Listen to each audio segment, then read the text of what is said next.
তোমাদের সকলকে স্বাগত জানাচ্ছি। আশা করি দুর্গাপুজো থেকে শুরু করে এই কালী পুজো তোমাদের সকলের খুব ভালো কেটেছে।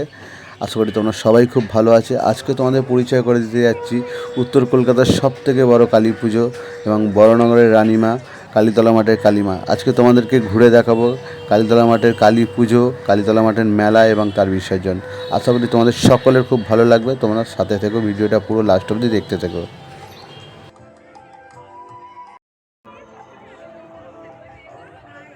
চলো এবার মায়ের মণ্ডপ থেকে বেরিয়ে একটু মেলা ঘুরে নিই। এবং মেলা ঘোরার সাথে সাথে কিন্তু এই কালীতলা মাঠের কালী পুজোর সম্বন্ধে কিছু তথ্য তোমাদের জানিয়ে রাখি। আর এই তথ্যগুলো কিন্তু খুবই জানা দরকার।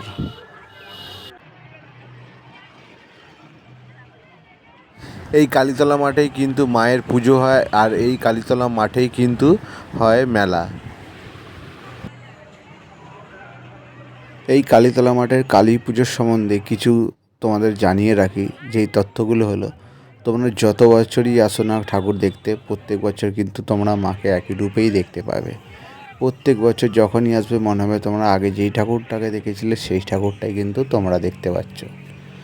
কারণ প্রত্যেক বছর কিন্তু মায়ের রূপ, মায়ের গায়ের রং, মায়ের মুখের বর্ণনা, উচ্চতা সব কিছু কিন্তু একই রকমই থাকে। 2025 এবছর কালী পুজোয় কিন্তু 85 বছর পা দিল মায়ের এই কালী পুজো।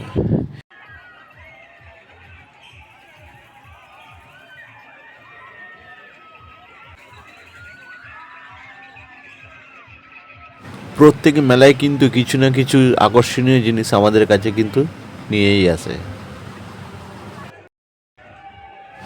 আমাদের দৈনন্দিন জীবনের চাহিদার সমস্ত কিছুই কিন্তু আমরা আমাদের কাছের দোকানগুলো থেকে পেয়ে যাই।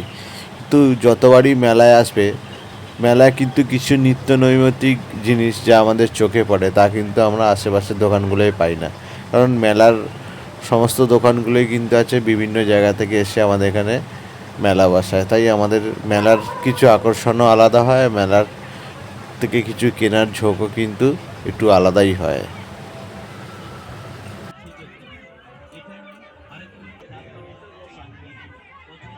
তাই যেই মেলাতেই যাই না কেন, তাই এই মেলাগুলোতে এলে কিন্তু আমাদের কিছু না কিছু এমন জিনিস চোখে পড়ে যেগুলো আমাদের কেনা হয়েই যায়।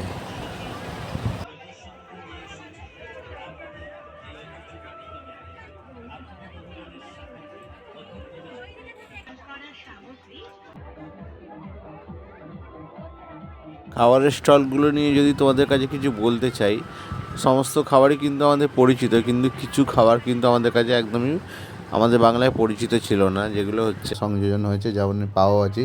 এগুলো কিন্তু সমস্ত কিছুই আমাদের পশ্চিমবঙ্গের বাইরে বা মুম্বাইয়ের খুব বিখ্যাত, তা কিন্তু আমাদের এই মেলায় আমরা দেখতে পেয়েছি। এছাড়া বিভিন্ন রকমের মকটেল ড্রিঙ্কস কিন্তু আমরা এবারে মেলায় আমরা দেখতে পেয়েছি।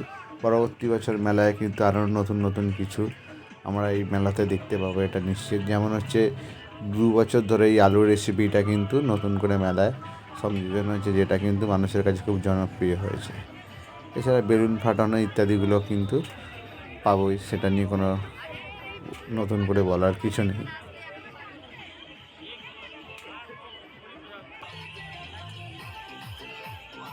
একটা টাইমে মানুষের কাছে মেলা ছিল কিন্তু খুব আকর্ষণীয় একটা ব্যাপার, কারণ এই মেলাতে একসাথে সমস্ত পছন্দের জিনিসগুলো কিন্তু মানুষ একসাথে পেয়ে যেত। কিন্তু বর্তমান যুগে ডিজিটাল মানুষ কেমনভাবে ঘিরে নিয়েছে যে মেলায় যা কিছু কিনতে যাবে মানুষ তা কিন্তু হাতের মুঠোয় একটা ক্লিকের মাধ্যমে নিজের বাড়িতে এসে পৌঁছে দিয়ে যাবে। বা যারা একটু বেশি শহরের অঞ্চলে থাকি বা আমরা যারা রয়েছি, তারা কিন্তু মেলায় যা খুঁজি তা কিন্তু তার থেকে আমার বাড়ির আশেপাশেই পেয়ে যাই। কিন্তু সেসব বাদ দিলেও কিন্তু যতই যা কিছু আমরা খুব সহজভাবে পেয়ে যাই না কেন, কিন্তু মেলায় গিয়ে ঘুরে মেলা থেকে কিছু কেনার কিন্তু আলাদা একটা মজা রয়েছে, যেটা কিন্তু রোজকার দোকানগুলোতে আমরা পাই না, বা রোজকার অনলাইনে কিনেও কিন্তু আমরা পাই না। তাই মেলার সাথে কিন্তু অন্য কিছুর তুলনাই হয় না। আর মেলা থেকে বেরিয়ে বাড়ি ফেরার সময় গরম গরম বাদাম ভাজা আর গরম গরম জিলিপির যে স্বাদ, তা কিন্তু আমাদের প্রত্যেক দিনের দোকানে পাওয়ার স্বাদের থেকে ঢের গুণ বেশি ভালো লাগে।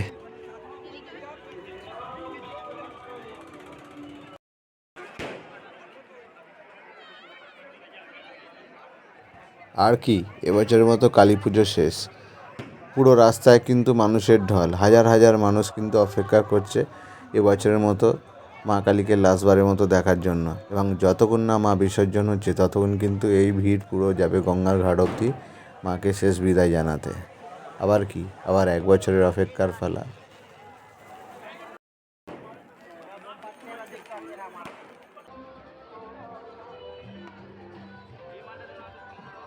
প্রত্যেক বছর কালী পুজোর বেশ কিছুদিন আগে কুমোরটুলি থেকে মাকে নিয়ে এসে বরণ করে মায়ের পুজো হয় এবং বিভিন্ন মানুষ কিন্তু মায়ের কাছে কিছু আশা নিয়ে, কিছু ইচ্ছা নিয়ে মায়ের কাছে মানত করে এবং ভাইফোঁটার পরের দিনকে মাকে কালীতলা মাঠ থেকে নিয়ে গিয়ে বনগুলি থেকে ঘুরিয়ে নিয়ে এসে আলমবাজার রাস্তা ধরে কিন্তু মাকে বিসর্জনের জন্য নিয়ে যাওয়া হয় এই আলমবাজার গঙ্গা ঘাটে।